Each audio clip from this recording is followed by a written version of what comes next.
Thank you. Thank you for coming back again and tuning in. I want to just remind you that we are Erefa Across Boundaries and we'll be learning more about this ministry with time. But we're talking about childhood pain, and I'm not just forming up things. God Himself inspired me to speak about pain. I didn't know where to start. I didn't know how to do it, but somehow I've managed to come up and speak. So please, if you have a story in relation to what you've just heard or what I'm about to talk about, let us share it. Let us support somebody heal.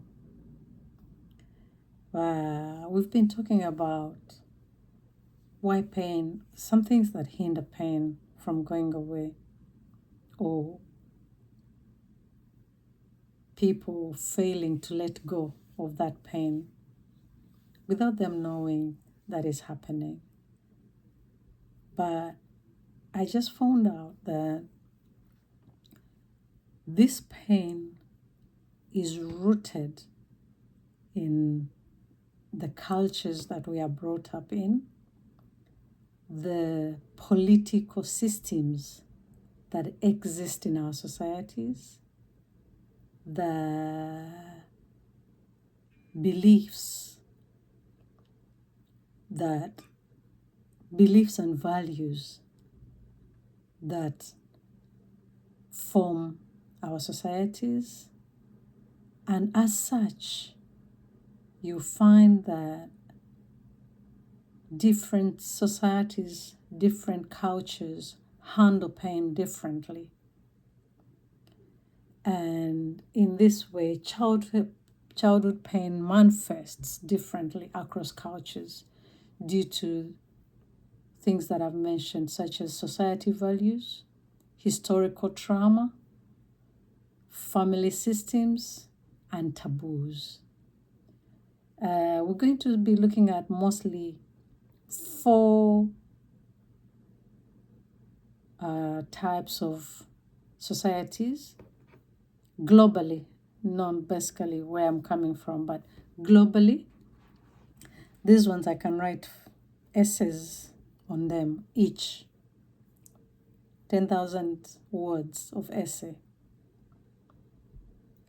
So we have societies that are honor-based. We have individualistic societies. We have post-colonial societies. And we have religious societies. All those form some of the pain that some people go through without realizing unknowingly. So let's dig in. Honor-based societies, what are those? These societies are common in Middle East, in Asia, Africa, and Latin cultures. Main root issues are these cultures do suppress emotion to save face. What does that mean? Because most of these societies are very communal, there is a way that if something happened in one home, that home would be told not to tell anyone. Family affairs are family affairs. They cannot go out.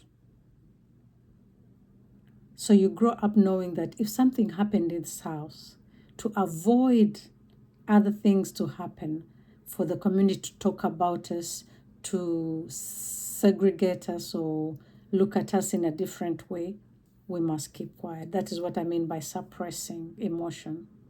Because you want to save your father's face. You want so that they don't talk about your family in a bad way.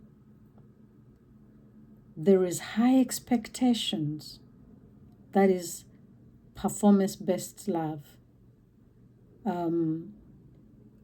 My father used to say that he would not look for schools for his children, but it is their brain to look for a school. So if I mention in my book the schools I went to, that's where my brain managed to take me. So I'm talking about a culture whereby you get value because of your performance. We'll dig deeper into that, but you know what I mean. So it's also shame if a family is dishonored. So honor-based societies suppress emotion, they have high expectation in performance, and it is a shame if a family is dishonored. What can come out of that? There is emotional neglect, whereby we don't care about how other people feel. We don't care what will be the outcome if something happened to that person in this society. There is perfectionism, whereby because it's performance oriented, so you want to make sure that you meet up to those expectations, so you become a perfectionist, and along the way you lose your identity because society is saying something else and you're feeling something else, and that becomes a tear. There is a tear in your spirit, in your soul, in your mind. And with that, we carry this pain. So there is healing can be a challenge in that within these societies, admitting pain is seen as a weakness or a betrayal to the family. So you want to preserve the honor of your family, and that way you will not admit to the pain. So I was trying to find out, why has church but not recognize or not put emphasis on this issue? But with this complexity, I just found out I can understand. But it's also good that now we know. Now that we know, maybe we can do a lot to help those people who are in a space to speak as our leaders, as anyone that is able to have a congregation. 2 people, 3 people, 4 people, thousands, 10,000s of people. So this family-based society affects how we interact in our relationships and how we handle pain if it has happened to us.